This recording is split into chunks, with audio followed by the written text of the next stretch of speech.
Bayangkan, tabungan yang kamu miliki sekarang itu ibarat tangki oksigen di punggung seorang penyelam yang lagi ada di dasar laut yang gelap dan dalam. Masalahnya, kebanyakan dari kita sering merasa sudah aman banget cuma karena punya cadangan napas buat 5 menit ke depan. Padahal, permukaan air itu masih jauh banget di atas sana. Kita terjebak dalam apa yang gue sebut sebagai jebakan rasa aman palsu. Kita merasa oke-oke saja selama gaji masih masuk tiap tanggal 25, tanpa sadar kalau pondasi finansial kita sebenarnya rapuh banget. Banyak orang salah kaprah dan menganggap dana darurat itu cuma sisa gaji atau recehan yang kebetulan gak kepakai di akhir bulan. Padahal, dana darurat itu bukan sisa, tapi instrumen proteksi paling utama dalam hidup kamu. Ini adalah garis pertahanan pertama sebelum kamu jatuh ke jurang utang atau kemiskinan saat badai datang. Kita sering banget kena yang namanya optimism bias, sebuah cacat logika psikologis yang bikin kita ngerasa kalau bencana, PHK, atau sakit parah itu cuma bakal menimpa orang lain, bukan kita. Kita terlalu optimis sampai lupa kalau roda itu berputar dan sial itu nggak ada di kalender. Jadi mari kita geser perspektifnya sekarang juga. Dana darurat itu bukan soal nabung buat beli barang di masa depan, tapi soal membeli waktu saat masa depan tiba-tiba nggak berpihak lagi sama kita. Kenapa sih masalah dana darurat ini jadi krusial banget buat dikritik sekarang? Akar masalahnya adalah budaya konsumerisme yang gila-gilaan dan kurangnya literasi keuangan yang mendalam, bukan cuma sekedar tahu angka. Fenomena yang terjadi di lapangan adalah orang-orang lebih milih kelihatan kaya daripada beneran punya keamanan finansial. Kita lebih milih bayar cicilan barang mewah atau gaya hidup yang sebenarnya di luar kemampuan, daripada nyisihin uang buat sesuatu yang gak kelihatan kayak dana darurat. Ada kritik tajam buat sistem pendidikan kita juga, yang gak pernah ngajarin gimana caranya bertahan hidup secara finansial kalau sumber pendapatan utama tiba-tiba hilang.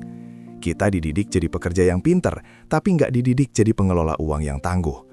Akibatnya, begitu ada guncangan sedikit saja di perusahaan atau industri tempat kita kerja, kita langsung panik gak karuan. Sistem ini secara nggak langsung bikin kita jadi budak korporat yang nggak punya pilihan buat resign atau pindah kerja meskipun lingkungan kerjanya toksik, hanya karena kita nggak punya tabungan yang cukup buat bertahan hidup sebulan ke depan kalau nggak ada gaji. Ini adalah kegagalan sistemik yang harus kita dobrak lewat kesadaran individu terlebih dahulu. Kalau kamu mikir punya tabungan buat 1 atau 2 bulan itu sudah cukup, kamu salah besar. Dan ini fakta pahit yang jarang disadari. Data dari LinkedIn dan berbagai survei ketenagakerjaan global menunjukkan realita yang bikin merinding. Rata-rata waktu yang dibutuhkan oleh seorang profesional atau pekerja tingkat menengah ke atas untuk dapat pekerjaan baru yang kualitas dan gajinya setara, itu berkisar antara 4-6 bulan. Bayangin kalau kamu cuma punya napas buat 2 bulan, sementara kamu baru bisa dapat oksigen baru di bulan ke-6. Di bulan ke-3 sampai ke-5, kamu bakal ngapain? Disinilah efek domino negatif mulai terjadi. Kamu mulai ngutang ke teman, mulai gesek kartu kredit buat makan, sampai akhirnya kejebak di pinjaman online dengan bunga selangit yang bakal mencekik kamu seumur hidup. Logika sebab akibatnya nyata banget. Tanpa dana darurat yang solid, satu masalah kecil bisa berubah jadi bencana finansial permanen. Belum lagi fenomena lifestyle inflation yang kita alami. Pas gaji naik, pengeluaran ikut naik. Tapi pas pendapatan jadi nol karena di PHK, biaya hidup nggak bisa langsung turun drastis secara instan. Kontrak-kontrakan, cicilan motor, atau biaya sekolah anak nggak bisa nunggu kamu dapat kerjaan baru. Sekarang coba kita bedah dari sudut pandang aturan main dan regulasi di Indonesia. Meskipun kita punya regulasi soal pesangon di UU Cipta Kerja, faktanya proses pencairan pesangon itu nggak selalu mulus dan seringkali butuh waktu berbulan-bulan kalau ada sengketa di Pengadilan Hubungan Industrial (PHI). Belum lagi kalau perusahaannya bangkrut total. Hak-hak karyawan seringkali jadi urutan sekian setelah utang pajak dan utang bank perusahaan. OJK sendiri sering banget merilis data literasi keuangan yang menunjukkan fakta menyedihkan. Mayoritas masyarakat Indonesia itu nggak sanggup bertahan lebih dari 1 minggu kalau kehilangan pendapatan utama. Ini adalah lampu merah buat stabilitas ekonomi nasional. Pemerintah memang sudah mulai ngenalin program kayak Jaminan Kehilangan Pekerjaan, JKP, tapi manfaatnya terbatas dan proses birokrasinya nggak semua orang paham. Ada celah besar antara apa yang dijanjikan regulasi dengan realita kebutuhan hidup sehari-hari yang harus dibayar pakai uang tunai saat itu juga. Kita nggak bisa cuma berharap pada kebijakan pemerintah atau kebaikan hati perusahaan. Aturan hukum itu ada buat ngatur secara makro, tapi buat mikro kehidupan kamu sendiri yang jadi menteri keuangannya. Biar nggak mengawang-awang, ayo kita lihat studi kasus nyata yang sering terjadi. Sebut saja namanya Andi, seorang manajer di sebuah startup teknologi yang gajinya 20 juta sebulan. Andi ngerasa aman karena performanya bagus dan industrinya lagi booming. Dia punya tabungan 20 juta, yang menurut dia sudah cukup karena itu 1 bulan gaji. Tiba-tiba ada tech winter atau resesi global. Perusahaannya melakukan PHK massal tanpa pandang bulu. Di bulan pertama, Andi masih santai, masih bisa ngopi dan bayar cicilan mobil. Masuk bulan kedua, tabungannya habis total buat bayar sewa apartemen dan kebutuhan sehari-hari. Sementara panggilan interview kerja belum ada yang nyangkut. Di bulan ketiga, Andi mulai panik. Karena butuh uang cepat buat makan, dia terpaksa menjual laptop dan motornya dengan harga murah banget, alias distress sale. Dia kehilangan aset produktifnya cuma buat nyambung hidup. Karena butuh kerjaan secepatnya, di bulan keempat Andi terpaksa nerima pekerjaan dengan gaji setengah dari sebelumnya di perusahaan yang manajemennya berantakan. Ini yang dinamakan kehilangan daya tawar. Kalau saja Andi punya dana darurat 6 bulan, dia nggak perlu jual aset rugi dan nggak perlu nerima kerjaan yang nggak sesuai cuma karena takut lapar. Tapi kita harus objektif juga. Gue paham kok kenapa hal ini masih sering terjadi dan susah banget dipraktekkan sama banyak orang. Indonesia ini punya tantangan unik yang namanya sandwich generation. Banyak dari kita yang pengen banget nabung, tapi gajinya habis bukan buat foya-foya, melainkan buat biaya berobat orang tua, bayarin sekolah adik, sampai bantuin saudara yang lagi kesusahan. Biaya hidup di kota besar juga makin gak masuk akal kalau dibandingin sama kenaikan upah minimum. Belum lagi godaan media sosial yang bikin standar bahagia itu harus liburan ke luar negeri atau punya gadget terbaru. Jadi masalahnya nggak selalu soal orang itu malas atau boros, tapi seringkali soal struktur ekonomi keluarga yang berat banget bebannya. Kita harus mengakui kalau menyisihkan 6 bulan gaji itu sebuah kemewahan bagi sebagian orang. Namun, justru karena kondisi kita sulit, dana darurat jadi makin wajib. Karena bagi orang yang pas-pasan, 1 kali musibah tanpa tabungan itu artinya kehancuran total. Beda sama orang kaya yang punya banyak aset buat dijual. Jadi, objektifnya adalah, meskipun sulit, ini adalah keharusan yang harus diperjuangkan sedikit demi sedikit, bukan sesuatu yang bisa diabaikan dengan alasan keadaan. Ini adalah bagian yang paling penting, sebuah teguran keras buat kita semua. Kalau kamu saat ini nggak punya dana darurat dan masih merasa tenang-tenang saja, kamu sebenarnya lagi jalan di atas seutas tali tipis di tengah badai tanpa pengaman. Ini adalah titik kritis yang harus kamu sadari. Membiarkan diri kamu tanpa cadangan finansial selama 6 bulan itu sama saja dengan menyerahkan kendali hidup kamu sepenuhnya pada nasib dan kebaikan orang lain. Kamu bakal jadi orang yang paling gampang dieksploitasi oleh bos yang jahat karena mereka tahu kamu nggak berani resign.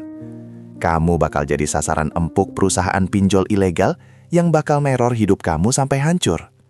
Jangan biarkan ketidakpedulian kamu hari ini jadi tangisan di masa depan saat kamu harus memohon-mohon pinjaman ke orang lain hanya untuk beli susu anak atau bayar ES. Ini bukan cuma soal angka di rekening bank, ini soal harga diri. Orang yang punya dana darurat punya power buat bilang tidak pada situasi yang merendahkan martabatnya. Tanpa itu, kamu cuma butiran debu yang bakal tersapu angin krisis kapan saja. Sadarlah sekarang sebelum semuanya terlambat dan kamu cuma bisa menyesal. Secara makro, solusi dari sisi sistem dan pemerintah sebenarnya sudah mulai diupayakan, tapi harus diperkuat lagi. Industri keuangan harusnya nggak cuma jualan produk investasi atau asuransi yang dapat komisi besar, tapi juga harus mengedukasi masyarakat tentang pentingnya dana cadangan yang liquid. Perusahaan-perusahaan besar harusnya punya kebijakan financial wellness buat karyawannya, di mana mereka membantu atau bahkan mewajibkan pemotongan sebagian gaji secara otomatis untuk masuk ke pas dana darurat yang dikelola secara aman.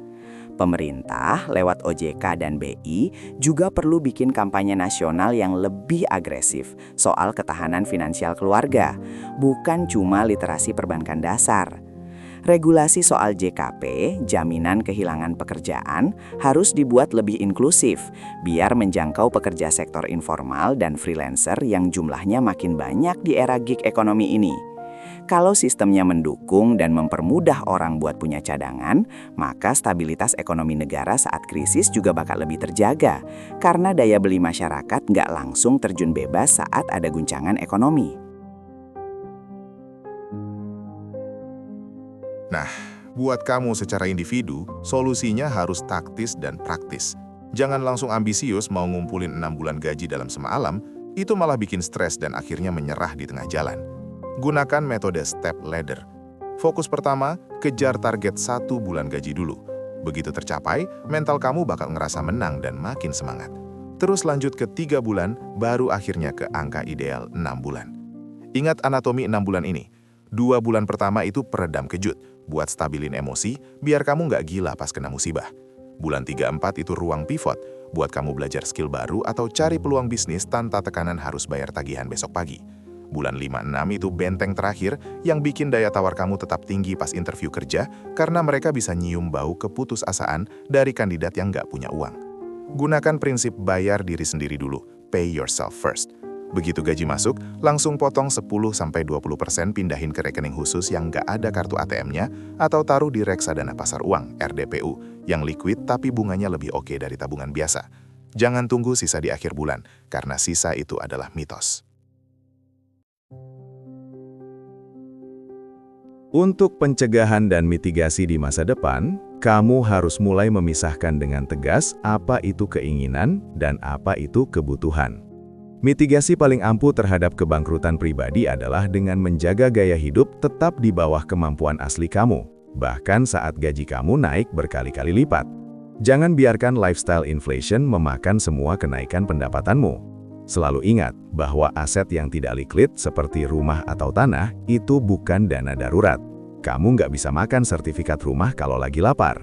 Pastikan dana darurat kamu ada di instrumen yang safe, liquid, dan low volatility. Jangan pernah menaruh dana darurat di aset spekulatif kayak kripto atau saham gorengan yang harganya bisa anjlok 50% dalam sehari. Karena hukum Murphy bilang, masalah bakal datang tepat saat investasi kamu lagi nyungsep. Mitigasi lainnya adalah dengan selalu melakukan update pada jumlah dana darurat seiring bertambahnya tanggungan. Dulu pas masih jomblo mungkin 3 bulan cukup, tapi begitu menikah dan punya anak, 6 bulan itu harga mati. Bahkan kalau bisa 12 bulan, kalau kamu kerja di sektor yang berisiko tinggi. Kesimpulannya, dana darurat 6 bulan itu bukan sekadar rumus matematika dari buku teks keuangan, tapi ini adalah filosofi hidup tentang kemandirian dan martabat. Secara moral, memiliki dana darurat berarti kamu bertanggung jawab atas hidup kamu sendiri dan tidak menjadi beban bagi orang lain atau sistem saat kamu jatuh. Ini adalah bentuk cinta paling nyata buat keluarga kamu, memastikan mereka tetap punya atap di atas kepala dan makanan di meja, meskipun dunia di luar sana lagi kacau balau. Refleksikan ini, apakah kamu mau terus-terusan hidup dalam kecemasan setiap kali mendengar berita resesi atau kabar perusahaan mau efisiensi?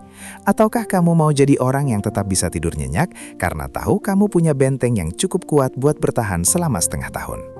Dana darurat adalah biaya tidur nyenyak. Uang itu bisa dicari lagi, tapi kesehatan mental dan kedamaian hati karena merasa aman secara finansial itu nggak ada harganya. Ini adalah investasi terbaik yang pernah kamu buat, bahkan lebih penting daripada saham apapun yang kamu punya sekarang. Jadi, setelah dengerin semua penjelasan panjang lebar ini, Pertanyaannya sekarang cuma satu. Mau sampai kapan kamu pelihara rasa aman palsu itu? Mulai hari ini, detik ini, buka catatan keuangan kamu. Hitung berapa pengeluaran minimal kamu sebulan, kalikan 6, dan lihat seberapa jauh kamu dari angka itu. Jangan berkecil hati kalau angkanya masih jauh. Yang penting kamu mulai langkah pertamanya sekarang. Jangan tunda-tunda lagi, karena musibah nggak bakal nunggu kamu siap. Gue pengen kita semua jadi generasi yang nggak cuma pinter cari uang, tapi juga cerdas dan tangguh dalam menjaganya. Ayo kita diskusi di kolom komentar. Menurut kamu, apa tantangan terbesar buat kamu buat ngumpulin dana darurat 6 bulan ini? Apa karena tanggungan keluarga atau godaan diskon online shop? Tulis pengalaman kamu, kita cari solusinya bareng-bareng di sana secara sehat. Jangan lupa like dan subscribe kalau menurut kamu konten ini bermanfaat buat masa depan finansial kamu. Tetap waspada, tetap berhitung, dan jangan biarkan diri kamu terjebak dalam lubang yang sebenarnya bisa kamu hindari. Sampai jumpa di pembahasan logika finansial selanjutnya.